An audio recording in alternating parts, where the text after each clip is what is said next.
एक बार रॉबर्ट कायोस्की, जो rich dad poor dad book के ऑथर हैं, अपने फ्रेंड माइक के साथ घूम रहे थे, तो वहीं उनके एक दूसरे फ्रेंड जिमी की मॉम अपने ब्रांड न्यू कैडिलैक के साथ आती हैं और जिमी को और उनके कुछ फ्रेंड्स को बीच पर आने के लिए इनवाइट करती हैं। बट ऑथर को जिमी की मॉम कार में बैठने से मना कर देती हैं, क्योंकि ऑथर पुअर फैमिली से बिलोंग करते हैं। ये बात ऑथर को बहुत चोट पहुंचाती है और नेक्स्ट डे वो अपने फादर से पूछते हैं, डैड हम रिच कैसे बन सकते हैं? ऑथर के डैड न्यूज़पेपर पढ़ रहे होते हैं। वो अपनी नजरें ऑथर से बिना मिलाए बोलते हैं, बेटा रिच बनने का तो एक ही फॉर्मूला है, रोज स्कूल में ढंग से पढ़ाई करो, अच्छे ग्रेड्स लाओ, इसके बाद ग्रेजुएशन करो और फिर अच्छी सी नौकरी देख करके जॉब करो। ऑथर समझ जाते हैं कि उनके डैड को राइट आंसर नहीं पता। वो ऑथर को सेम रैट रेस में फंसने का एडवाइस कर रहे हैं जिससे वो खुद जूझ रहे हैं। रॉबर्ट कायोस्की अपने बायोलॉजिकल फादर को पुअर डैड कहते हैं। ऑथर के पुअर डैड ने अपनी पूरी लाइफ फाइनेंशियली स्ट्रगल किया है। इवन दो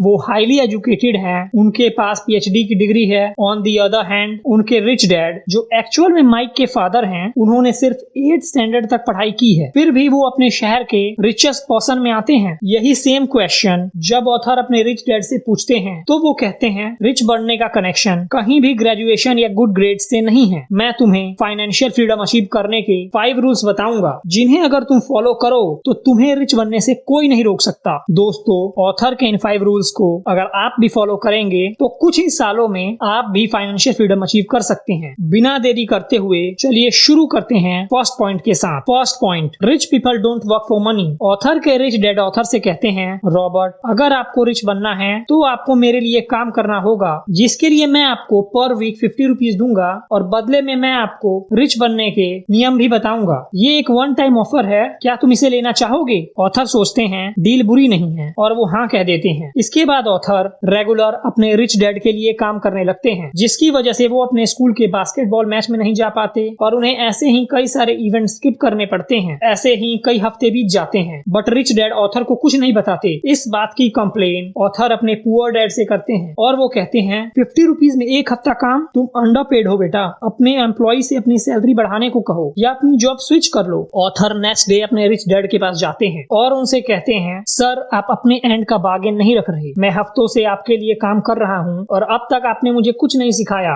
ऊपर से मैं अंडर पेड हूँ। मेरे डैड कहते हैं, मुझे जॉब क्विट कर लेनी चाहिए। रिच डैड कहते हैं, बेटा ये सिर्फ तुम्हारे डैड की सोच नहीं, ऐसा ही 90% लोग सोचते हैं, इसलिए 90% लोग पुअर एंड मिडिल क्लास रह जाते हैं। पुअर और मिडिल क्लास लोग पैसों के लिए काम करते हैं, वो जॉब करते हैं, फिर कुछ दिनों बाद उनके एक्सपेंसेस बढ़ जाते हैं और अपने एम्प्लॉयर के पास जाकर सैलरी बढ़ाने को कहते हैं और ज्यादा पैसों की लालच में वो जॉब स्विच भी कर लेते हैं। बट उनकी सिचुएशन में कोई भी चेंज नहीं आता और फिर वो कभी अपने एम्प्लॉयर को ब्लेम करते हैं, कभी गवर्नमेंट को और कभी रिच लोगों को। But on the other hand rich लोग कभी पैसों के लिए काम नहीं करते, बल्कि पैसा रिच लोगों के लिए काम करता है। रिच लोग सैलरी के बारे में नहीं सोचते, वो ऐसे एसेट क्रिएट करते हैं जिनसे इनकम जनरेट होती है। एसेट्स जैसे वो बिजनेसेस बनाते हैं या बिजनेस में पैसा इन्वेस्ट करते हैं, कंपनीज के शेयर्स खरीदते हैं जिनसे उन्हें रेगुलर डिविडेंड्स मिलते हैं और जैसे जैसे कंपनी ग्रो करती है उस कंपनी के शेयर प्राइस भी बढ़ते हैं। वो रियल एस्टेट में पैसा डालते हैं, बॉन्ड्स खरीदते हैं और डिफरेंट फाइनेंशियल एसेट्स में इन्वेस्ट करते हैं। ऑथर कहते हैं, अगर आप पैसों के लिए काम करते हो तो आप पावर अपने एम्प्लॉयर को देते हो और वो जैसे चाहे आपको मैनिपुलेट करता है। बट अगर पैसा आपके लिए काम करता है तो आप पैसों को कंट्रोल करने की पावर रखते हो और पूरी जिंदगी पैसा आपकी गुलामी करता है। Second point, rich by assets, poor by liabilities. Robert Kiyosaki कहते हैं, रिच लोग एसेट्स खरीदते हैं और पुअर एंड मिडिल क्लास लोग लायबिलिटीज खरीदते हैं जिन्हें वो एसेट्स समझते हैं। अगर मैं आपसे पूछूं व्हाट आर एसेट्स, तो आप कहेंगे घर, कार, फर्नीचर, और एसेट्स की डेफिनेशन के हिसाब से आप गलत भी नहीं है। बट ऑथर कहते हैं, एसेट्स वो चीजें होती हैं जिनसे हमारी जेब में पैसा आता है और लायबिलिटीज वो चीजें होती हैं जो हमारी जेब से पैसा निकालती हैं। फॉर एग्जाम्पल, आपकी स्किल्स। अगर हम फाइनेंस के अकॉर्डिंग देखें तो स्किल कोई एसेट नहीं है, बट ऑथर के अकॉर्डिंग स्किल एक एसेट है, बिकॉज स्किल को यूज करके हम इनकम जनरेट कर सकते हैं। वहीं हमारा घर फाइनेंस के अकॉर्डिंग तो एसेट है, बट ऑथर के अकॉर्डिंग ये एक लायबिलिटी है, बिकॉज हमारा घर हमसे हर महीने एक्सपेंस करवाता है, जैसे maintenance, electricity bill, home loan etcetera. Assets वो चीजें होती हैं जो हमारे लिए इनकम जनरेट करती हैं और लायबिलिटीज हमारे लिए एक्सपेंसेस क्रिएट करती हैं। चलिए इसे चार्ट के थ्रू समझते हैं। पुअर एंड मिडिल क्लास लोग ऑफिस जाते हैं, मंथ एंड में उन्हें सैलरी मिलती है जो कि उनकी ओनली इनकम है। इससे वो लोग लायबिलिटीज खरीदते हैं, ये सोचकर कि वो एसेट खरीद रहे हैं। जैसे वो घर खरीदने के लिए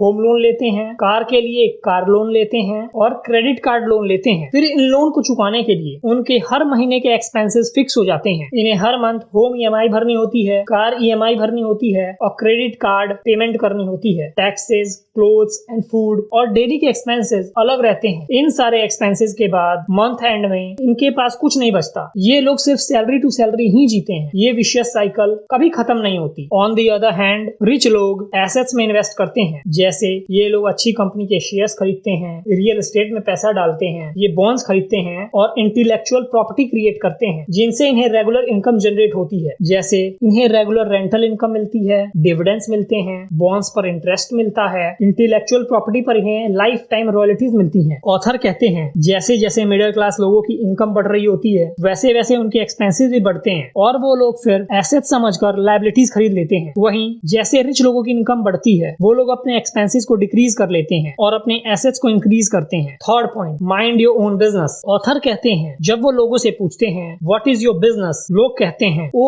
मैं बैंकर हूँ, मैं डॉक्टर हूँ या मैं लॉयर हूँ। तब ऑथर कहते हैं बैंकर, लॉयर या डॉक्टर आपका प्रोफेशन हो सकता है बट ये आपका बिजनेस नहीं है, क्योंकि अगर आपने ऑफिस जाना बंद कर दिया तो आपकी जेब में पैसा आना बंद हो जाएगा। आप अपने प्रोफेशन को फॉलो कर सकते हैं, इसमें कोई प्रॉब्लम नहीं, पर साथ ही आपके पास ऐसा बिजनेस होना चाहिए जिससे अगर आप अपनी जॉब पर जाना बंद भी कर दें तो भी आपकी इनकम ना रुके, पैसे आपकी जेब में आते रहें। जब ऑथर अपने अर्ली डेज में जॉब किया करते थे उस टाइम पे ऑथर के कलीग्स कैसे भी अपनी सैलरी बढ़ाने के लिए अपने एम्प्लॉयर के या अपने बॉस के आगे पीछे घूमते थे। वहीं ऑथर ने एसेट्स में इन्वेस्ट किया। उन्होंने रियल एस्टेट में इन्वेस्ट करके अपने लिए मंथली रेंटल इनकम क्रिएट कर ली। बाद में जैसे जैसे प्रॉपर्टीज के रेट बढ़ने लगे उन्होंने अपने इस एसेट को सेल कर दिया। फिर उन्होंने कंपनीज के शेयर्स खरीदे और अपने लिए एक ऐसी पैसिव इनकम क्रिएट कर ली जो उनके एक्टिव इनकम से भी बहुत ज्यादा हो गई। हम अपनी पूरी लाइफ फाइनेंशियली स्ट्रगल इसलिए करते हैं क्योंकि हम अपनी पूरी जिंदगी दूसरों के लिए काम करते हैं, जिसका सबसे ज्यादा फायदा हमारे ओनर को होता है, हमें नहीं। फाइनेंशियल फ्रीडम अचीव करने के लिए पैसिव इनकम क्रिएट करने की सबसे ज्यादा जरूरत होती है। पैसिव इनकम ऐसे बिजनेसेस होते हैं जिनको ग्रो होने के लिए हमारे प्रेजेंस की रिक्वायरमेंट नहीं होती। एनीथिंग जिनकी वैल्यू फ्यूचर में अप्रिशिएट होती है वो आपके लिए एक पैसिव इनकम क्रिएट कर सकते हैं। Fourth point, taxes and poor people. दोस्तों क्या आप जानते हो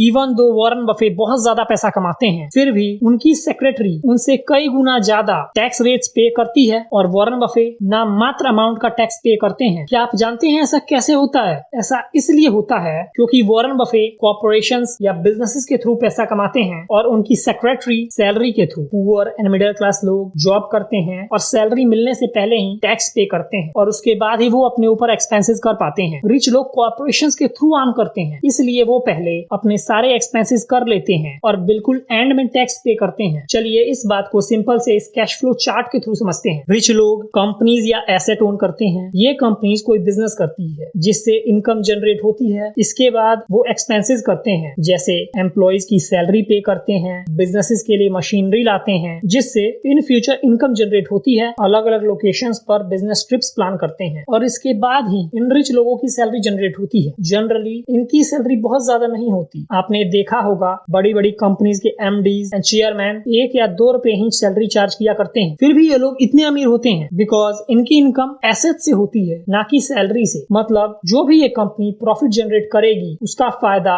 इन्हीं को सबसे ज्यादा होगा बिकॉज ये लोग कंपनी के शेयर्स ओन करते हैं। Fifth point, rich invent money. Author कहते हैं जैसे जैसे टाइम के साथ दुनिया बदलती है नए नए आइडियाज इन्वेंट होते हैं, वैसे वैसे रिच लोग खुद को ट्रांसफॉर्म करते हैं और बदलती दुनिया के साथ अपने माइंडसेट को भी चेंज करते हैं। बट पुअर लोग उसी घिसे पिटे आइडिया को लेकर बैठे रहते हैं और चेंज होने की कोशिश ही नहीं करते। पुअर लोग पैसों को लेकर हमेशा स्ट्रगल करते हैं। जब उनके एक्सपेंसेस बढ़ जाते हैं तो वो लॉन्गर आवर्स काम करते हैं और पैसा अर्न करते हैं। बट रिच लोग पैसा अर्न नहीं करते, वो पैसा क्रिएट करते हैं या इन्वेंट करते हैं। आज से बहुत साल पहले जब वेल्थ का मतलब लैंड ओन करना होता था तब जमींदार लोग लैंड ओन किया करते थे। पुअर लोग जमींदारों के खेतों में काम किया करते थे। जब इन मजदूरों के एक्सपेंसेस बढ़ा करते थे तब ये मजदूर जमींदारों से लोन लिया करते थे और कोई प्रॉपर बैंकिंग सिस्टम ना होने की वजह से जमींदार लोग इनसे मनचाहा ब्याज वसूला करते थे जिसकी रिपेमेंट ये मजदूर कभी कर ही नहीं पाते थे। तो इसको चुकाने के लिए इन मजदूरों के बच्चे और उनके बच्चों के बच्चे इन जमींदारों के खेतों में काम किया करते थे जिससे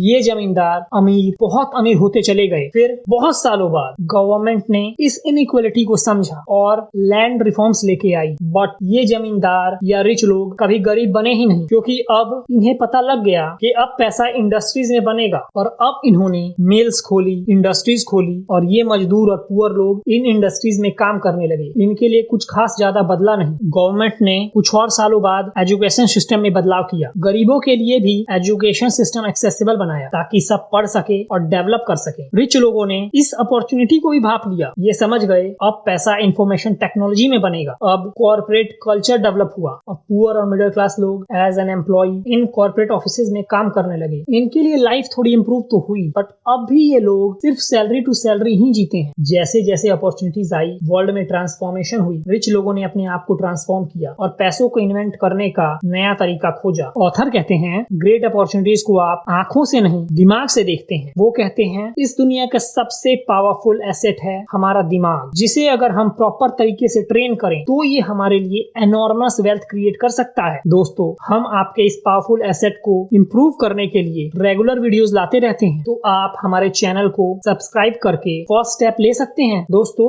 आज के लिए बस इतना ही। अगर आपको ये वीडियो पसंद आई हो या इस वीडियो से आपको कोई वैल्यू मिली हो तो आप इसे लाइक करें और शेयर करें। वीडियो देखने के लिए आपका बहुत बहुत धन्यवाद।